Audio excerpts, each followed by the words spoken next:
Hippocrates का जन्म 460 BC में यूनान के एक द्वीप कोस में हुआ था। हिप्पोक्रेटिस के पिता एस्कुलेपियास देवता के मंदिर के मुख्य पुजारी थे। हिप्पोक्रेटिस की रुचि चिकित्सा विज्ञान की ओर हुई और उन्होंने इसमें विद्वता हासिल की। चिकित्सा विज्ञान में उनके द्वारा दिए गए विशेष योगदान के कारण उन्हें फादर ऑफ मेडिसिन जाने जाना लगा। आइए जानते हैं इनके कुछ अनमोल विचार।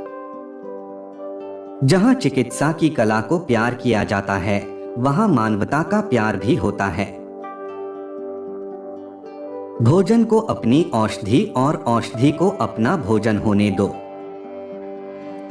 फिजिशियन इलाज कर सकता है, लेकिन प्रकृति ही बीमार व्यक्ति को ठीक करती है। अतीत की घोषणा करें, वर्तमान का निदान करें, भविष्य की भविष्यवाणी करें। शरीर तब बीमार जो जाता है जब आपके खाने और व्यायाम करने में कमी होती है। दो चीजों की आदत डालो, मदद करने की या कम से कम कोई नुकसान न पहुंचाने की। जीवन छोटा है, कला लंबी है, अवसर क्षणभंगुर है, अनुभव विश्वासघाती है, निर्णय कठिन है। स्वस्थ रहने का रास्ता है रोज एरोमेटिक बाथ और सेंटेड मसाज लेना। यह जानना कहीं ज्यादा जरूरी है कि किस तरह के व्यक्ति को बीमारी है, बजाय इसके कि व्यक्ति को किस तरह की बीमारी है।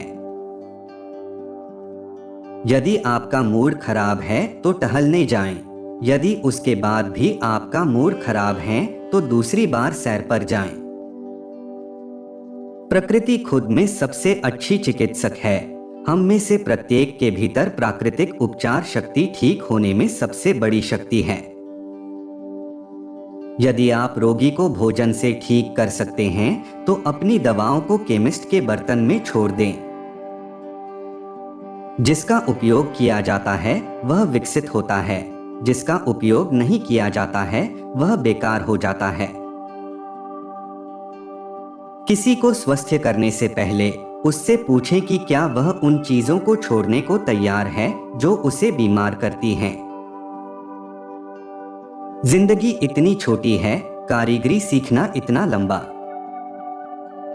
मरीजों के उन दोषों पर भी नजर रखें जो अक्सर उन्हें बताई गई चीजों को लेने के बारे में झूठ बोलते हैं। उपचार समय की बात है, लेकिन यह कभी कभी अवसर की बात भी होती है। हमारे भीतर की प्राकृतिक शक्तियां ही रोगों की सच्ची उपचारक हैं। ज्योतिष के ज्ञान के बिना एक चिकित्सक को खुद को चिकित्सक कहने का कोई अधिकार नहीं है। हालांकि प्रत्येक का शरीर अलग है, पर आत्मा सभी जीवित प्राणियों में समान है। अगर हम हर व्यक्ति को सही मात्रा में पोषण और व्यायाम दें तो हम स्वास्थ्य का सबसे सुरक्षित तरीका खोज लेंगे। अत्यधिक उपचार अत्यधिक रोगों के लिए बहुत उपयुक्त हैं। दरअसल दो चीजें हैं, ज्ञान और मत। पहले से ज्ञान आता है, दूसरे से अज्ञान। अगर आप खुद अपने चिकित्सक नहीं हैं तो आप मूर्ख हैं। जब नींद प्रलाप का अंत करती है तो यह एक अच्छा लक्षण है। सच्चाई जानने के लिए हमें प्रकृति की ओर ही देखना चाहिए। बीमारी और स्वास्थ्य के दौरान शरीर को ध्यान से देखना चाहिए। दोस्तों, उम्मीद करते हैं कि आपको इन सभी अनमोल विचारों से कुछ सीखने को जरूर मिला होगा और आपको जो कोट्स अच्छा लगा उसे कमेंट में जरूर बताएं और चैनल को सब्सक्राइब जरूर कर ले।